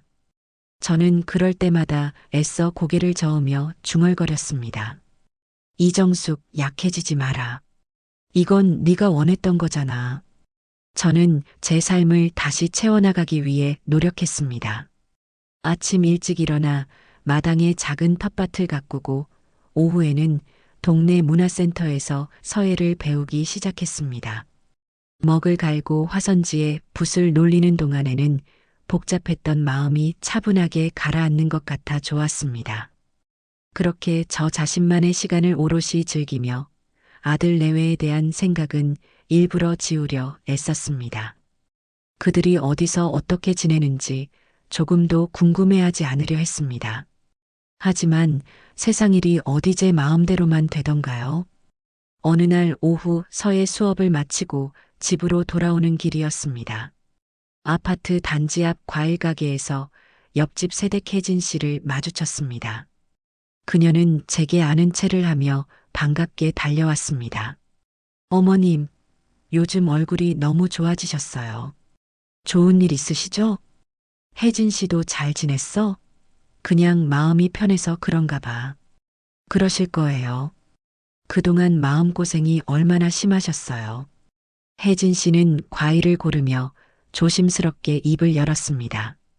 저 어머님, 이런 말씀 드려도 될지 모르겠지만 제가 며칠 전에 동네 마트에서 진미 씨를 봤어요. 그랬구나. 잘 지내더냐? 저도 모르게 궁금한 마음이 튀어나왔습니다. 혜진 씨는 잠시 망설이다가 안쓰럽다는 표정으로 고개를 저었습니다. 아니요, 전혀요. 예전에 그 화려하고 콧대 높던 모습은 온데간데없고 어찌나 초췌하고 지쳐 보이던지 알아보지 못할 뻔했다니까요. 입고 있는 옷도 허름하고 화장기 없는 얼굴에는 그늘이 가득했어요. 저랑 눈이 마주쳤는데 부끄러운지 황급히 고개를 돌리고 가버리더라고요. 혜진 씨의 말을 듣는 순간 제 마음 한구석이 저릿하게 아파왔습니다. 평생 고생 한 번 안 해보고 곱게 자란 아이였는데 갑자기 닥쳐온 생활고가 얼마나 힘들고 비참할까. 머리로는 자업자득이다라고 생각하면서도 가슴으로는 연민이 피어나는 것을 막을 수가 없었습니다. 그날 이후 아들 내외의 소식은 다른 사람들의 입을 통해 간간히 들려왔습니다. 노인정 친구의 딸이 배달 음식을 시켰는데 밤늦게 배달을 온 사람이 태우였다는 이야기. 친척 중 하나가 진미의 친정 근처에 사는데 밤마다 그 집에서 부부 싸움하는 소리가 들린다는 이야기. 그 소식들은 제게 승자의 통쾌함보다는 어미로서의 아픔과 죄책감을 안겨주었습니다. 제가 너무 모질게 군 것은 아닐까, 그들을 벼랑 끝으로 내몬 것은 아닐까 하는 생각에 밤잠을 설치는 날도 많아졌습니다. 그러던 어느 주말 오후였습니다. 누군가 현관문을 조심스럽게 두드렸습니다. 인터폰 화면을 보니 거기에는 제 아들 태우가 고개를 푹 숙인 채 서 있었습니다. 저는 잠시 망설이다가 문을 열어주었습니다. 집 안으로 들어선 아들의 모습은 제가 기억하던 것보다 훨씬 더 야위고 지쳐 보였습니다. 값비싼 양복 대신 낡은 점퍼를 입고 있었고 머리는 까치집을 지은 채였습니다. 아들은 거실 소파에 앉으라는 제 말에도 고개를 저으며 현관에 선 채로 입을 열었습니다. 엄마 잘 지내셨어요? 그래. 나는 잘 지낸다. 다행이네요.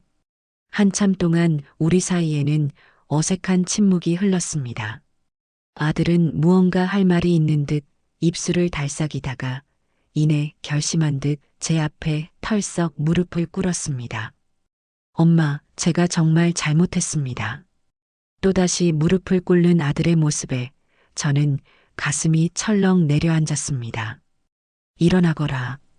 또 무릎은 왜 꿇는 것이냐? 아니에요, 엄마. 오늘은 엄마한테 용서를 빌러 온 게 아니에요. 집을 돌려달라고 조르러 온 것도 아니고요. 그냥 제 진심을 말씀드리고 싶어서 왔어요. 태우는 고개를 든 채 붉게 충혈된 눈으로 저를 똑바로 바라보았습니다. 그동안 저는 제가 뭘 잘못했는지도 몰랐어요. 엄마가 소송을 걸었을 때도 저는 엄마가 너무 매정하다고 원망만 했어요. 집에서 쫓겨나고 나서도 이 모든 게 진미 탓이라고 엄마 탓이라고 생각하며 하루하루를 지옥 속에서 살았습니다.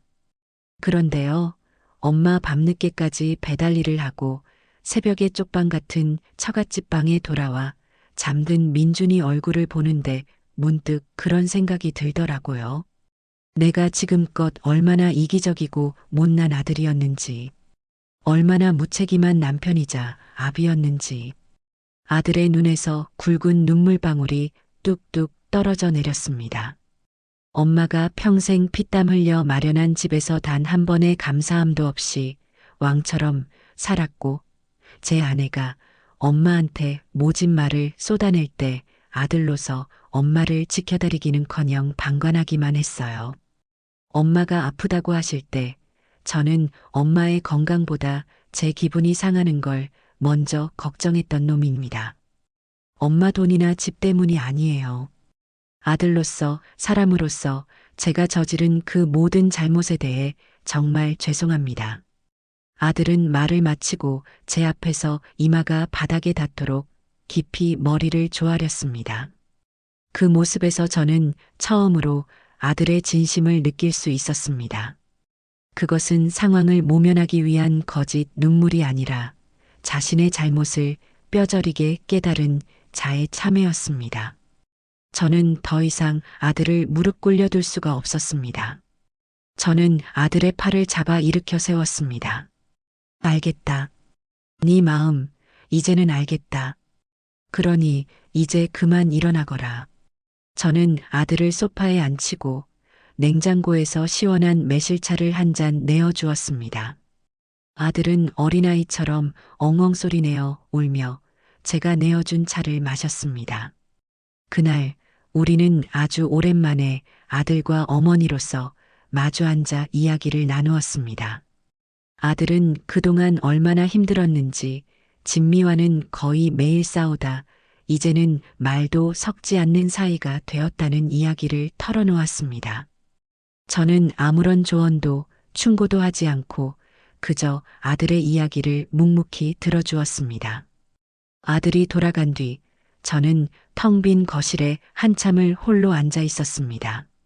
제 마음속을 짓누르던 단단한 응어리가 조금은 녹아내리는 기분이었습니다. 그리고 며칠 뒤 우편함에 편지 한 통이 도착했습니다. 발신일란에는 며느리 서진미의 이름이 적혀 있었습니다. 저는 조심스럽게 편지를 열어보았습니다. 안에는 그녀의 서툰 글씨로 빼곡하게 채워진 편지지가 여러 장 들어 있었습니다. 편지의 내용은 그녀의 참회록과도 같았습니다. 자신의 어린 시절부터 시작해 왜 그토록 돈과 성공에 집착하게 되었는지, 그리고 제게 왜 그토록 모질게 굴었는지에 대한 솔직한 고백이 담겨 있었습니다. 편지의 마지막은 이렇게 끝을 맺고 있었습니다. 어머님, 저는 어머님께 용서를 구할 자격조차 없는 사람입니다. 어머님을 시어머니이기 이전에 한 명의 여성으로, 한 명의 어머니로 존중하지 못했던 제 어리석음을 이제야 깨닫습니다. 이 편지는 용서를 받기 위함이 아닙니다. 그저 저의 죄를 고백하고 어머님께 아주 조금이라도 사죄하는 마음을 전하고 싶었을 뿐입니다. 부디 건강하십시오. 저는 편지를 다 읽고 조용히 눈을 감았습니다. 아들의 눈물과 며느리의 편지. 그것은 그들이 추락한 지옥의 밑바닥에서 제게 보낸 구조 신호와도 같았습니다. 저는 이제 그 신호에 응답해야 할지 아니면 외면해야 할지를 결정해야만 했습니다. 아들의 방문과 며느리의 편지는 제 마음속에 커다란 파문을 일으켰습니다. 통쾌한 승리의 감정은 희미해지고 그 자리에는 복잡하고도 미묘한 감정들이 들어찼습니다.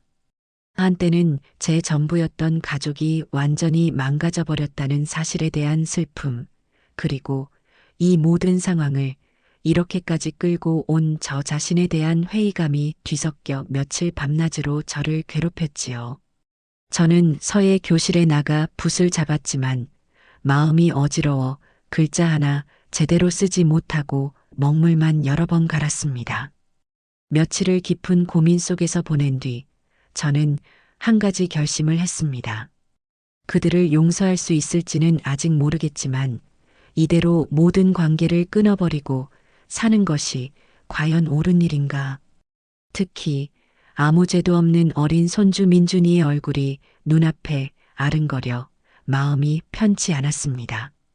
할머니와 부모의 싸움에 끼어 그 어린 것이 무슨 상처를 받고 있을까 생각하면 가슴이 미어졌습니다. 저는 전화기를 들어 태우에게 연락했습니다. 나다. 이번 주말에 민준이 좀 데리고 오너라. 할미가 우리 강아지 얼굴 본 지가 너무 오래됐다. 제 목소리는 저도 모르게 조금 떨리고 있었습니다. 전화기 너머의 아들은 잠시 말이 없다가 이내 감격에 찬 목소리로 네, 엄마, 정말 고마워요. 라고 대답했습니다. 약속한 주말, 태우는 민준이의 손을 잡고 집으로 왔습니다. 몇 달 만에 보는 손주 녀석은 그 사이 키가 조금 더 자라 있었습니다. 하지만 예전처럼 밝고 씩씩한 모습은 온데간데없고 잔뜩 주눅이 들어 제 눈치를 살피는 모습에 마음이 아팠습니다. 민준아, 이리 온. 할머니가 우리 강아지 얼마나 보고 싶었는데. 제가 팔을 벌리자 민준이는 잠시 망설이다가 제 품으로 와락 안겨왔습니다. 작고 따뜻한 아이의 몸을 껴안으니 그동안 제 마음을 짓누르던 차가운 돌덩이가 조금은 녹아내리는 것 같았습니다. 할머니, 보고 싶었어요. 오냐, 오냐, 할미도 우리 민준이 보고 싶어 죽는 줄 알았다. 저는 아이를 위해 미리 준비해둔 떡볶이와 돈가스, 그리고 달콤한 과일들을 상위에 가득 차려주었습니다. 민준이는 오랜만에 맛보는 할머니의 음식에 처음에 어색함도 있고 허겁지겁 음식을 먹기 시작했습니다. 그 모습을 흐뭇하게 바라보던 저는 넌지시 아이에게 물었습니다. 민준아, 요즘 엄마 아빠랑 잘 지내?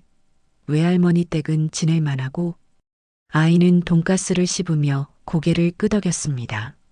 네, 근데 방이 너무 좁아요. 그리고 엄마가 밤마다 울어요. 엄마가 우신다고? 네. 아빠랑 맨날 싸우고 엄마가 다 내 잘못이야 하면서 울어요. 할머니, 엄마가 뭘 잘못했어요? 아이의 순진한 물음에 저는 가슴이 쿵 하고 내려앉았습니다. 어른들의 잘못이 아이에게 얼마나 큰 상처와 혼란을 주고 있는지 새삼 깨닫게 된 것이지요. 저는 애써 미소를 지으며 아이의 머리를 쓰다듬어 주었습니다. 아니야, 우리 민준이 엄마는 아무 잘못 없어. 그냥 어른들한테는 가끔씩 어려운 일이 생기는 거란다. 민준이가 엄마 옆에서 힘이 되어 드려야 해. 알았지? 네, 할머니. 아이는 해맑게 대답하며 다시 음식에 집중했습니다. 저는 그런 손주를 보며 그리고 그 옆에서 죄인처럼 고개를 숙이고 있는 아들을 보며 더 이상 이들을 외면해서는 안 되겠다는 생각을 굳혔습니다. 이것은 단순히 그들을 용서하고 말고의 문제가 아니었습니다. 제게 남은 유일한 핏줄, 제 가족을 지키는 문제였습니다. 태우와 민준이가 돌아간 뒤 저는 아주 오랫동안 깊은 고민에 빠졌습니다. 그리고 며칠 뒤 저는 제 인생에서 가장 어려운 전화를 걸기 위해 수화기를 들었습니다. 손가락이 떨려 여러 번 번호를 잘못 누른 끝에야 겨우 며느리 진미의 번호로 전화를 걸 수 있었습니다. 신호음이 몇 번 울리고 전화기 너머에서 잔뜩 잠긴 그녀의 목소리가 들려왔습니다. 여보세요? 나다. 제 목소리를 들은 진미는 순간 숨을 멈추는 듯 했습니다. 한참 동안 수화기 양쪽에서는 아무런 소리도 들리지 않았습니다. 그 침묵을 깬 것은 저였습니다. 이번 주말에 태우랑 민준이 데리고 집으로 오너라. 저녁이나 같이 먹자. 이 한마디를 내뱉기까지 제게는 얼마나 큰 용기가 필요했는지 모릅니다. 제 제안에 진미는 아무런 대답도 하지 못했습니다. 대신 전화기 너머로 그녀가 숨죽여 흐느끼는 소리가 희미하게 들려왔습니다. 저는 더 이상 아무 말도 하지 않고 조용히 전화를 끊었습니다. 이제 공은 다시 그녀에게로 넘어간 것이지요. 약속한 주말 저녁, 저는 모처럼 집안 대청소를 하고 정성껏 저녁 식사를 준비했습니다. 갈비찜과 잡채, 그리고 여러 가지 나물 반찬까지 예전 같았으면 명절에나 차렸을 법한 풍성한 상차림이었습니다.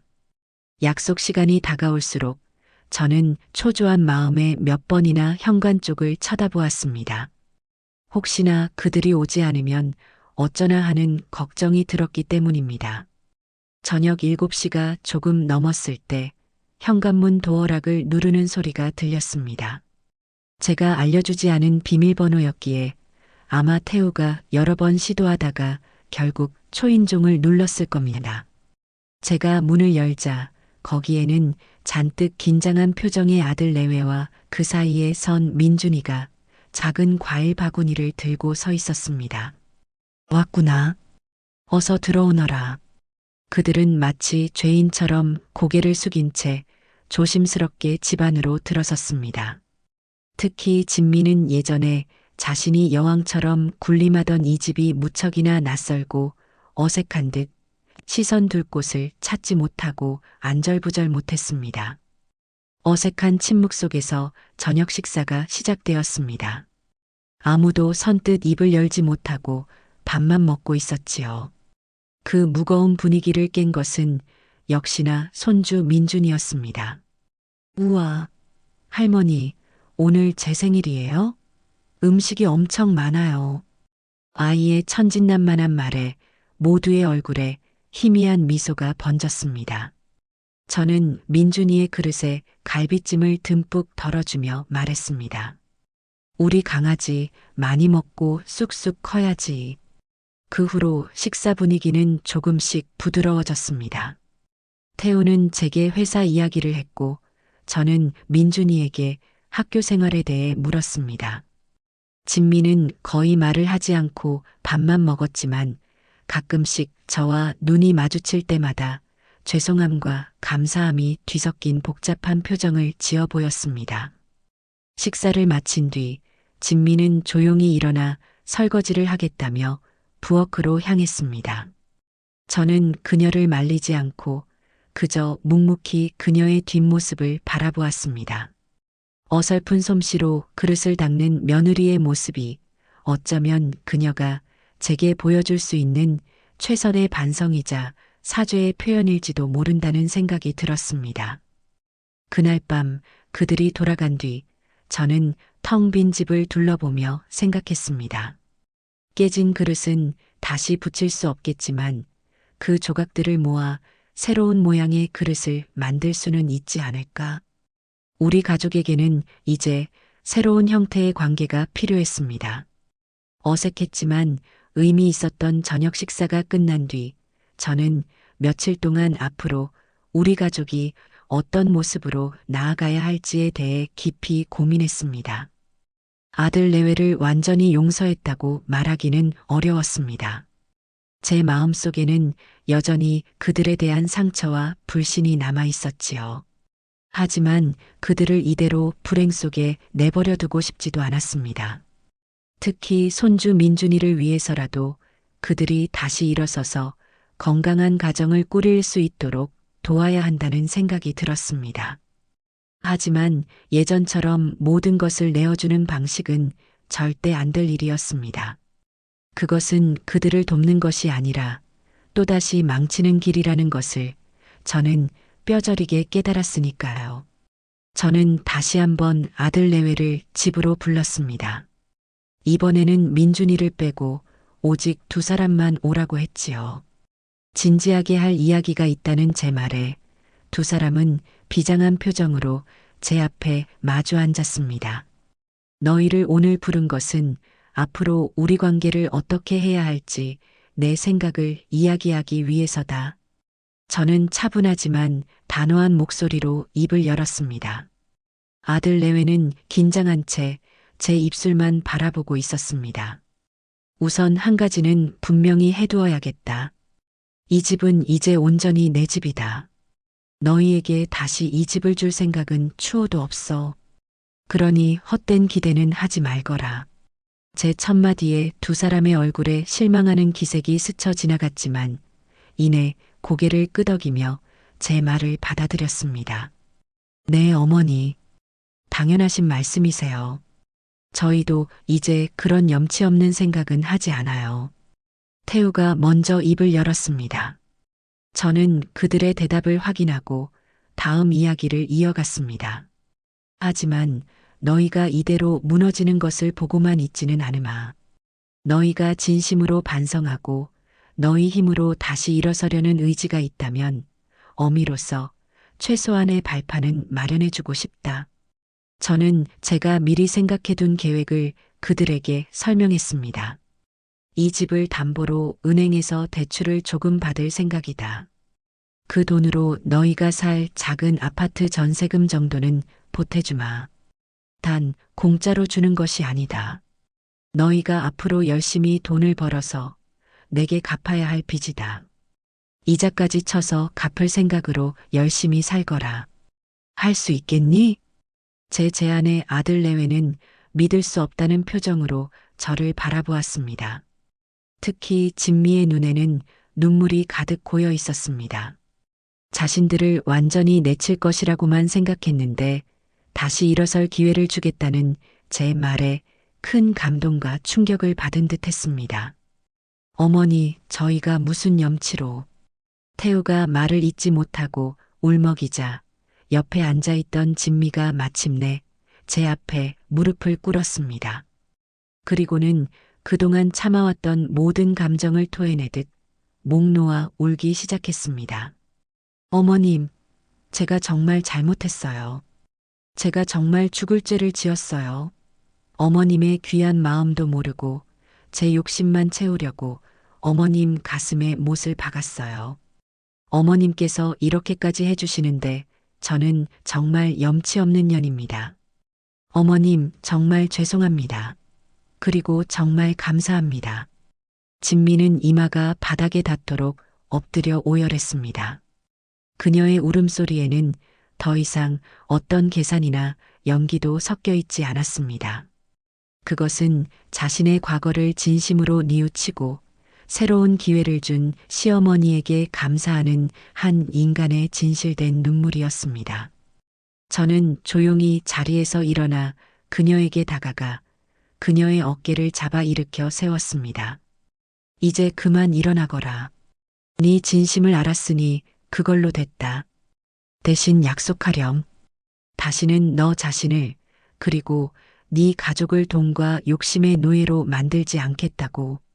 사람답게 정직하게 살겠다고 말이다. 네, 어머님. 꼭 그렇게 살게요. 약속드릴게요. 진미는 눈물 콧물로 범벅이 된 얼굴로 제 손을 잡고 몇 번이고 다짐했습니다. 그날 우리는 비로소 진정한 화해를 할 수 있었습니다. 그것은 상처를 무조건 덮어버리는 섣부른 용서가 아니라 서로의 잘못을 인정하고 새로운 규칙과 관계를 설정하는 건강한 화해였습니다. 그 후 제 계획대로 모든 일이 진행되었습니다. 저는 집을 담보로 받은 대출금으로 아들 내외에게 작은 아파트를 얻을 수 있는 전세금을 빌려주었고 아들 내외는 고맙다는 말을 몇 번이고 반복하며 분가해 나갔습니다. 태우는 다니던 회사를 그만두고 작은 트럭을 한 대 사서 밤낮으로 성실하게 농수산물 배달 일을 시작했습니다. 진미 역시 허영심을 버리고 동네 마트 계산원으로 취직해 생활에 보탬이 되기 시작했습니다. 고된 삶이었지만 그들의 얼굴에서는 예전에는 볼 수 없었던 평온함과 단단함이 엿보였습니다. 우리는 더 이상 한 집에 살지 않습니다. 대신 일주일에 한 번씩은 꼭 함께 저녁을 먹는 새로운 규칙을 만들었습니다. 주말이 되면 아들 내외는 민준이의 손을 잡고 저희 집으로 와 함께 밥을 먹고 거실에 둘러앉아 한 주 동안 있었던 소소한 이야기들을 나누었습니다. 때로는 진미가 먼저 제게 전화를 걸어 어머님, 김치가 다 떨어지진 않으셨어요? 제가 이번 주말에 조금 담가서 갈게요라고 묻기도 하고 태우는 월급날이면 어김없이 제게 작은 용돈 봉투를 내밀며 엄마 아직은 이것밖에 못 드려서 죄송해요라고 말하며 멋쩍게 웃었습니다. 어느 화창한 가을날 저는 거실 소파에 앉아 창밖으로 물드는 단풍을 바라보고 있었습니다. 마당에서는 태우가 텃밭을 메고 있었고 부엌에서는 진미와 민준이가 웃으며 만두를 빚고 있었습니다. 그 평화로운 풍경을 바라보며 저는 비로소 제가 진정으로 원했던 것이 무엇이었는지를 깨달았습니다. 제가 되찾고 싶었던 것은 단순히 집문서 한 장이 아니었습니다. 그것은 바로 서로를 존중하고 아껴주는 건강한 가족의 모습이었습니다. 저는 이제 더 이상 누군가의 그늘에 사는 늙은이가 아닙니다. 저는 제 인생의 온전한 주인이자 제 가족의 든든한 버팀목인 이정숙입니다. 돈만 남기고 사라지라던 며느리와의 길고 길었던 싸움은 결국 우리 모두에게 더 큰 행복과 성장을 가져다 주었습니다. 저는 오늘 제 인생에서 가장 따뜻하고도 눈부신 가을을 보내고 있습니다. 시간은 참으로 공평하고도 성실한 일꾼입니다. 아픔도 상처도 미움도 쉼없이 흐르는 시간의 강물에 씻겨나가기 마련이지요. 아들 내외가 제 집을 떠나고 우리가 새로운 가족의 형태를 만들어가기 시작한 지도 어느덧 두 번째 겨울을 앞둔 늦가을이 되었습니다. 작년에 홀로 보냈던 첫 가을이 제 인생의 존엄을 되찾은 안도의 계절이었다면 올해의 가을은 제 삶이 얼마나 더 풍요롭고 따뜻해졌는지를 확인하는 감사의 계절이었습니다. 그 주 주말 저희 집은 이른 아침부터 모처럼의 활기로 북적였습니다. 바로 1년 중 가장 큰 집안 행사인 김장을 하는 날이었기 때문입니다. 작년에는 혼자서 겨우 서너 포기 담가 먹는 둥 마는 둥 했지만 올해는 달랐습니다. 며칠 전부터 제가 소금에 절여놓은 배추가 무려 50포기에 달했고 마당 한편에는 김칫솔을 만들 각과 무, 쪽파, 마늘, 생강 같은 채소들이 산더미처럼 쌓여 있었습니다. 저 혼자서는 도저히 감당할 수 없는 양이었지요. 오전 9시가 되자 작은 트럭 한 대가 집 앞에 멈춰 섰습니다. 운전석에서는 제 아들 태우가, 조수석에서는 며느리 진미가, 그리고 뒷좌석에서는 손주 민준이가 환한 얼굴로 뛰어내렸습니다. 엄마, 저희 왔어요. 어머님, 늦지 않았죠? 길이 좀 막혀서요. 두툼한 작업복에 앞치마까지 두른 채 씩씩하게 외치는 아들과 며느리의 모습에 저도 모르게 웃음이 터져 나왔습니다. 2년 전 명품 옷을 휘감고 다니던 진미와 늘 피곤해 절어있던 태우의 모습은 이제 어디에서도 찾아볼 수 없었습니다. 고된 노동으로 다져진 건강한 몸과 성실함이 밴 얼굴만이 남아있을 뿐이었지요. 어서 오너라. 너희 오기만 기다리고 있었다. 민준이 우리 강아지. 할미한테 뽀뽀 한번 해야지. 민준이는 제품에 와락 안겨볼에 뽀뽀를 쭉 해주었습니다. 그 사이 제법 의젓해진 손주는 할머니, 제가 오늘 많이 도와드릴게요. 라며 제법 어른스러운 말을 하기도 했습니다. 우리는 곧바로 마당에 자리를 잡고 김장을 시작했습니다. 태우는 절인 배추를 나르고 커다란 고무대야에 양념을 버무리는 힘든 일을 도맡아 했습니다. 저는 감독관처럼 앉아 양념의 간을 보고 진미는 제 옆에 꼭 붙어 앉아 제 지시에 따라 무채를 썰고 갓을 다듬었지요. 어머님, 젓갈은 이만큼 넣으면 간이 맞을까요? 어디 보자. 조금만 더 넣으렴. 김치는 처음에는 살짝 짭짤해야 익으면서 맛이 깊어지는 법이란다. 아, 그렇구나. 어머님, 고춧가루 빛깔이 정말 좋네요.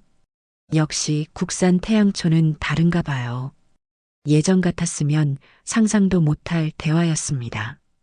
부엌길에 손끝 하나 까딱하기 싫어하던 며느리가 이제는 제게 먼저 다가와 살갑게 말을 걸고 김치 담그는 법을 배우려 애쓰고 있었습니다. 저는 그런 며느리의 모습이 기특해서 갓 버무린 김칫솔을 뚝 떼어 며느리의 입에 넣어 주었습니다. 자, 간 한번 보거라. 맛이 어떤지. 진미는 제 손에 든 김칫솔을 조심스럽게 받아 먹더니 이내 눈을 동그랗게 뜨고 감탄사를 연발했습니다. 우와, 어머님 진짜 맛있어요.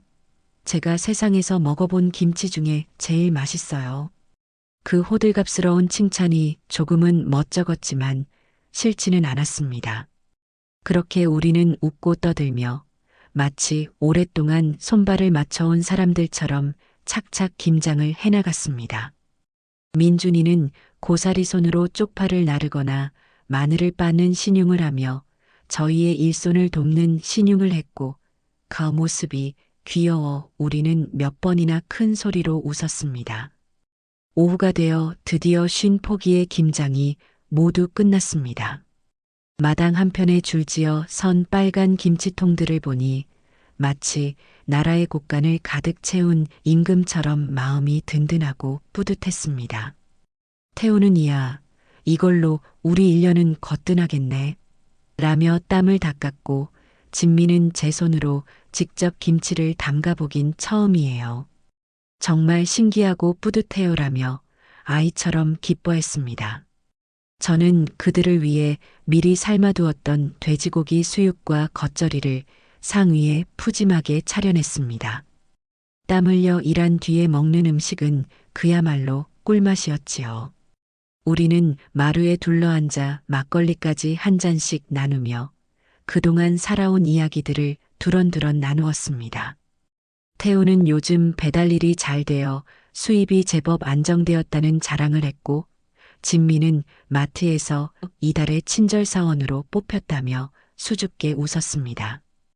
그들의 소박하지만 단단한 행복이 제게도 고스란히 전해져 오는 듯 했습니다. 식사를 마친 뒤 태우가 조심스럽게 작은 수첩 하나를 꺼내 제게 내밀었습니다. 엄마, 이거요. 수첩을 펼쳐보니 거기에는 지난 2년 동안 제게 빌려간 돈을 갚기 위해 매달 얼마씩 저축했는지가 꼼꼼하게 기록되어 있었습니다. 벌써 원금의 3분의 1가량을 갚은 상태였습니다. 엄마, 아직 한참 멀었지만 저희 정말 열심히 갚고 있어요. 약속 꼭 지킬게요. 저는 수첩을 조용히 덮어 아들에게 돌려주었습니다. 알고 있다, 아들아. 돈은 천천히 갚아도 괜찮다. 나는 너희가 이렇게 서로 의지하고 땀 흘려 정직하게 살아가는 모습을 보는 것만으로도 충분히 다 받은 셈이다. 그러니 너무 조급해하지 말거라. 제 말에 태우는 또다시 눈시울을 붉혔습니다. 그때 부엌에서 과일을 깎아오던 진미가 저희의 대화를 듣고는 조용히 다가와 말했습니다. 어머님, 그때 2년 전에 어머님께서 그렇게 매몰차게 저희를 내치지 않으셨다면 저희는 아마 평생 철들지 못하고 어머님 단골만 빼먹는 기생충처럼 살았을 거예요. 그때는 정말 세상을 다 잃은 것처럼 원망스럽고 비참했는데 지금 와서 생각해보니 그게 저희를 살린 동아줄이었어요. 저희에게 스스로 일어설 기회를 주셔서 정말 감사해요. 진미의 목소리는 담담했지만 그 안에는 깊은 진심이 담겨 있었습니다. 저는 그런 며느리의 손을 따뜻하게 잡아주었습니다. 이제 다 지난 일이니 그런 말은 마음에 담아두지 말거라. 사람이라면 누구나 실수를 할 수 있는 법이다. 중요한 것은 그 실수를 딛고 더 나은 사람이 되느냐 아니면 주저앉아 남 탓만 하느냐지.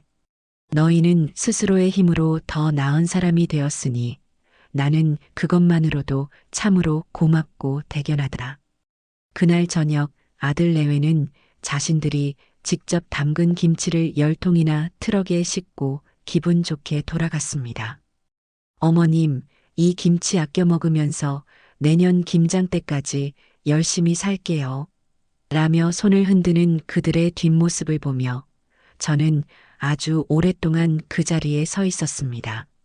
집안은 다시 고요해졌지만 그 고요함은 더 이상 외로움이 아니었습니다. 마음 가득 채워진 온기와 행복감으로 충만한 평화로운 정적이었습니다. 저는 거실로 들어와 벽에 걸린 사진 액자를 바라보았습니다. 그것은 지난 봄 민준이의 생일에 다 함께 공원에 놀러 갔을 때 찍은 가족 사진이었습니다. 사진 속에서 우리는 모두 세상에서 가장 행복한 미소를 지으며 서로에게 기대어 있었습니다. 예전에 걸려있던 어색한 미소로 가득했던 그 낡은 사진과는 비교도 할 수 없을 만큼 따뜻하고 생기 넘치는 모습이었지요. 저는 사진 속의 제 얼굴을 가만히 들여다보았습니다. 주름은 더 깊어졌고 머리는 더 희끗해졌지만 제 눈은 그 어느 때보다 맑고 평온하게 빛나고 있었습니다. 저는 깨달았습니다. 진정한 가족이란 무조건적인 희생과 순종으로 묶이는 관계가 아니라는 것을.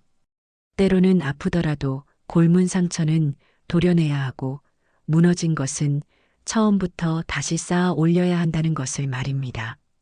저는 제 자신을 지키기 위해 큰 용기를 냈고 그 용기는 역설적이게도 우리 가족 모두를 지키는 힘이 되었습니다. 저는 이제 돈만 남기고 사라져달라는 말에 상처받던 무기력한 늙은이가 아닙니다.